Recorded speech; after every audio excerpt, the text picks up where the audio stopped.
Eu acho errado Jacareí só ter 13 vereadores. Eu acho isso aí um crime para muitas pessoas.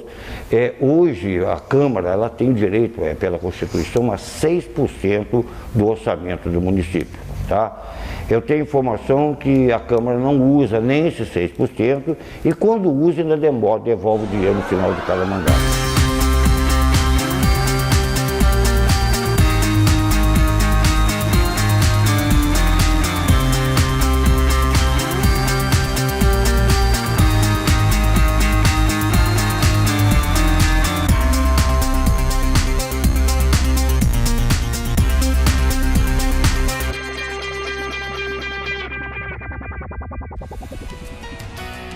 O programa Gente em Destaque vai conversar hoje com o empresário Cláudio França.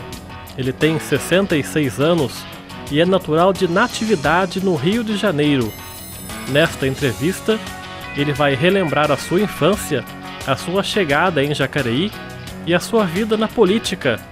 Candidato a vereador algumas vezes, ele foi na eleição de 1988 candidato a vice-prefeito na chapa encabeçada pela ex-primeira-dama Delma Assad.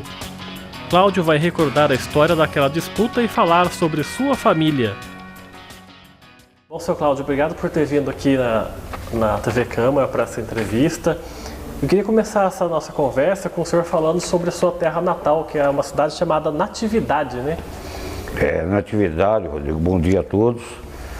Natividade fica no norte do estado do Rio, onde coincidentemente divide com o Espírito Santo, que é uma cidade chamada Guaçuí, e à esquerda com uma cidade de Minas Gerais chamada Tombos.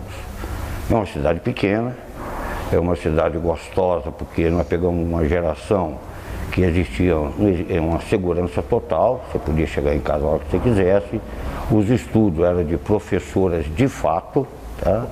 Eram realmente professoras que cuidavam, que você cantava o hino nacional, que você tinha que ir uniformizado, que você realmente aprendia, que tinha um negócio chamado segunda época, ou você aprendia ou não aprendia.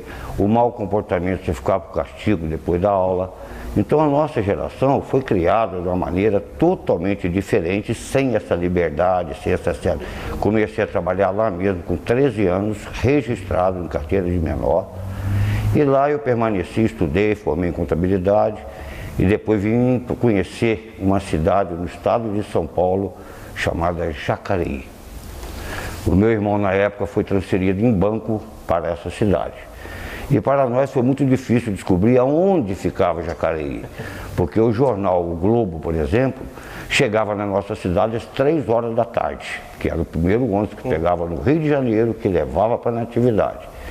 E conversando com um e com o outro descobrimos. E eu vim aqui no dia 10 de janeiro de 1969, eu vim passear. O meu irmão foi lá no mês de dezembro, passou o final de ano conosco, e ele disse, olha Cláudio, é uma boa oportunidade, é uma cidade gostosa, os nossos costumes são o mesmo, também existe muita pessoa lá de bom coração, a sociedade é muito tranquila, e realmente Jacareí é isso até hoje. E eu vim passear, eu, meu pai e minha mãe viemos conhecer Jacareí. E aqui eu conheci pela primeira vez o leite em saquinho, que eu nunca tinha visto.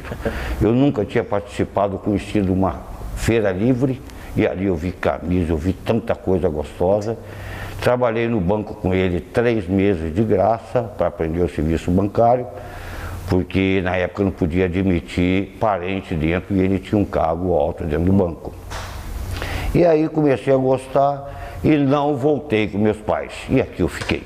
Quer dizer, o senhor, essa divisão que o senhor faz entre Natividade e ter vindo para Jacareí, o senhor não ficou com pena de ter deixado a sua cidade para vir morar aqui? Não, porque de repente a gente começou a entender que meu pai também já estava em uma idade mais avançada. Nós começamos a entender que realmente aqui era melhor. Eu trabalhei um período para aprender contabilidade daqui no Alfam, né?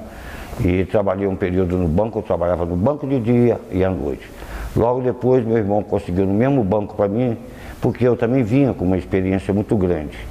Lá eu trabalhava numa empresa de ônibus e naquela época era um talãozinho de passagem e quando o cobrador ia prestar conta, você tinha que somar todos aqueles que foi daquela data até uma determinada, você dobrava dali para trás, ficava. E eu tinha muito costume com a máquina de somar. Então o banco também, na época, existia um sistema chamado RUF, que você julgava o cheque do cara com o número do cheque, sabia se tinha saldo ou não tinha, e automaticamente ia para a ficha e já batia aquele cheque ou o depósito também. E em cima disso, eu era muito ágil.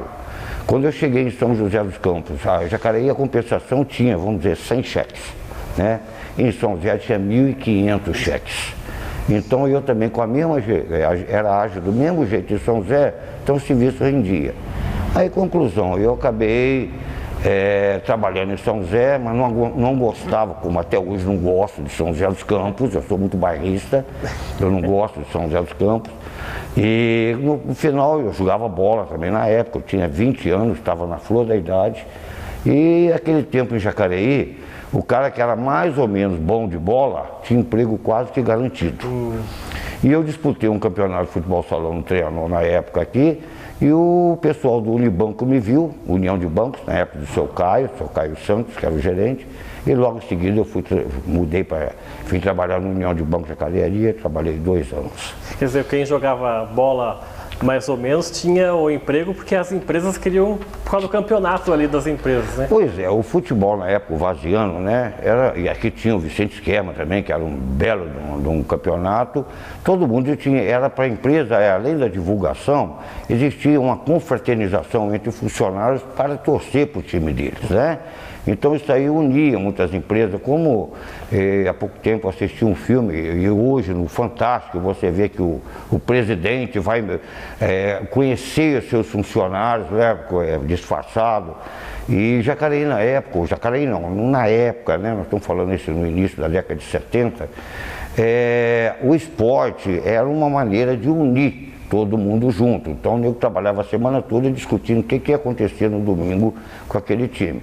Então era uma maneira, em termos de indústria, em termos de comércio, em termos de participação dos funcionários junto com a empresa. E quem era mais ou menos bom de bola tinha emprego garantido.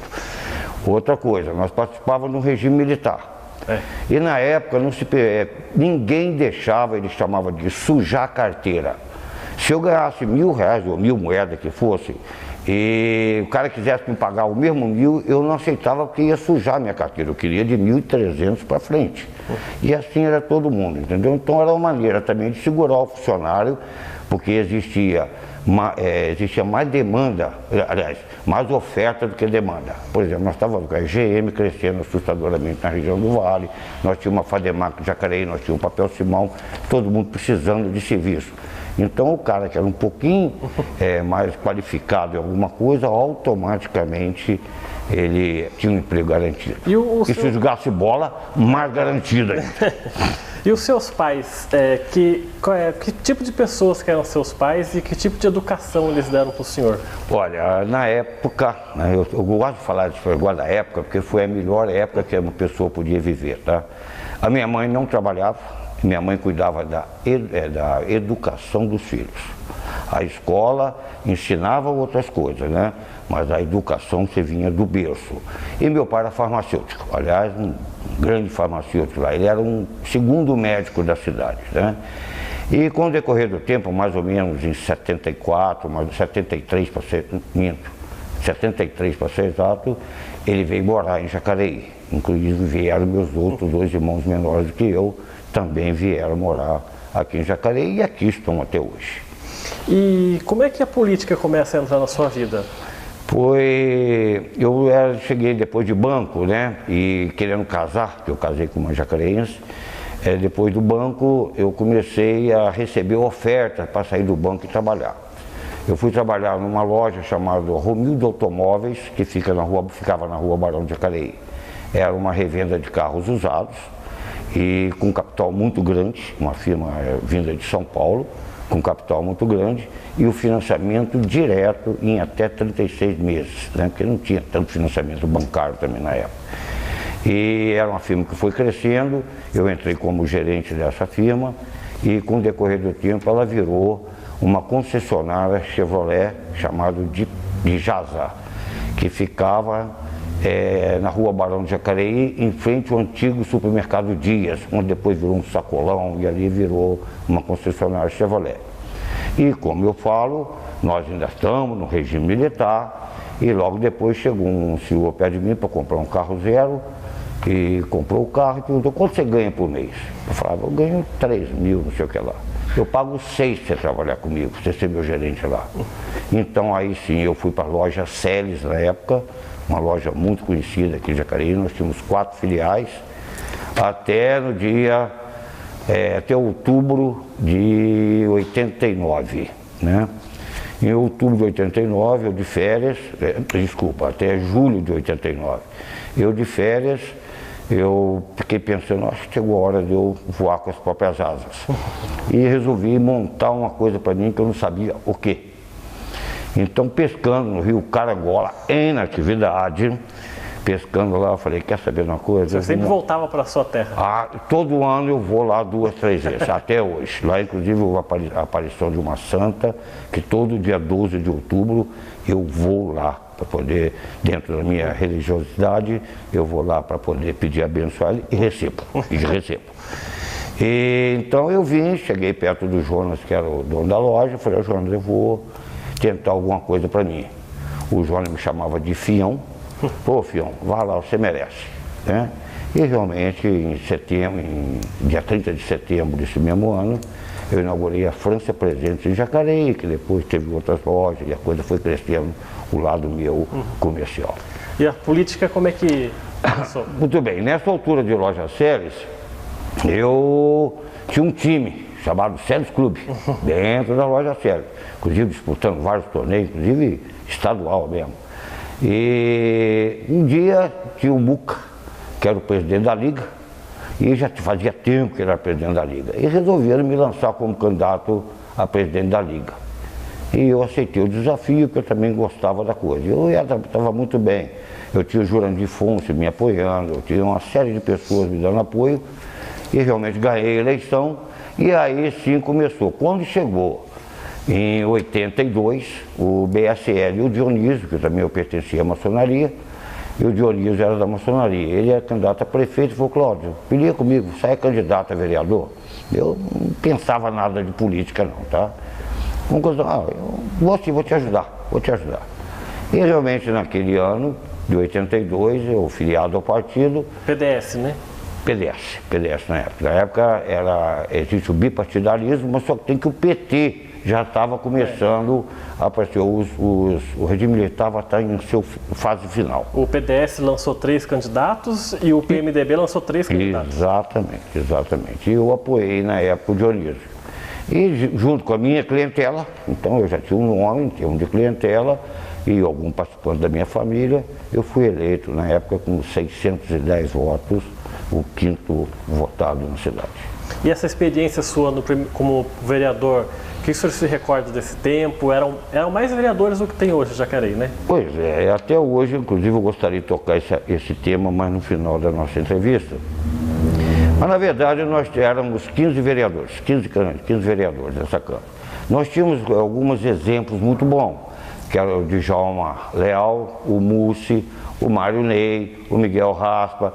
São pessoas que já tinham sido vereadores, estavam numa reeleição, coisa parecida. E vieram os novatos, eu, Paulo Tussi, Paranaguá, Dona Tereza Porto Marques, o Pedro Leite, e tem mais alguns, eu não vou lembrar de tudo. O Vicente do PT, que foi o primeiro candidato a vereador a ser eleito pelo PT em Jacareí. Deve ter mais, o Egídio Coimbra, e deve ter mais alguns, né? Que são pessoas que nós tínhamos um relacionamento social muito bom, e entre a gente não havia essa oposição ferronha que existe hoje. Entre nós existia um negócio chamado plenarinho aqui nessa Câmara, que com todo o projeto, o prefeito também pela primeira vez, o Telmo, embora ele tivesse sido vice-prefeito do Toninho Nunes, e o Demésio também, que tinha sido vereador e foi candidato, era o vice-prefeito. Então existia uma ideia muito firme de valorizar a nossa cidade, né? E em cima disso, o ambiente, tinha o Didi, tá? Não posso, eu vou lembrando um por um aqui. Tinha o Didi, que também era um cara muito experiente já também nessa altura, né? Porque, aliás, quando eu cheguei em Jacareí, o Didi tinha sido candidato a prefeito na época, nossa, pelo PMDB. E aquela eleição foi difícil, porque o PMDB vinha com tudo, e todo mundo queria tirar o regime militar fora de uma vez por todas, né? Então foi a eleição do PDS, era sacrificante, tá? Era sacrificante. O PDS é onde estava o Maluf, né? Exatamente, exatamente. Então, em cima disso tudo, nós tivemos realmente, também foi atípica, que foi uma eleição de mandato de 6 anos. E foi eleito governador junto também. Foi. Eu acho que foi o Maluf, eu acho, não lembro. O Montoro ganhou. É o Montoro, né? E por isso que a nossa eleição foi mais, o nosso estadia aqui foi mais 2 anos a mais para poder não ficar tudo junto novamente, né? Mas aqui nós fizemos muito, tá? Aqui nessa Câmara aqui eu tenho muita lembrança, muita alegria, né? Nunca tivemos decepção dessa maldita propina que você encontra em tudo quanto é lugar. Nunca houve isso aqui, nada, com ninguém. O que você lembra da campanha do Dionísio para prefeito? Como é que eram os comícios? Gente, se você tem alguma discriminação contra a mulher, se vocês não querem realmente a Delpa, se você não confia muito em mim, tudo bem, não vote no PMDB, não deixe esses caras continuarem, olha a oposição, não deixe esse pessoal, vota no Jocafe, vota no Aroquinha, que também são gente boa, são gente da cidade.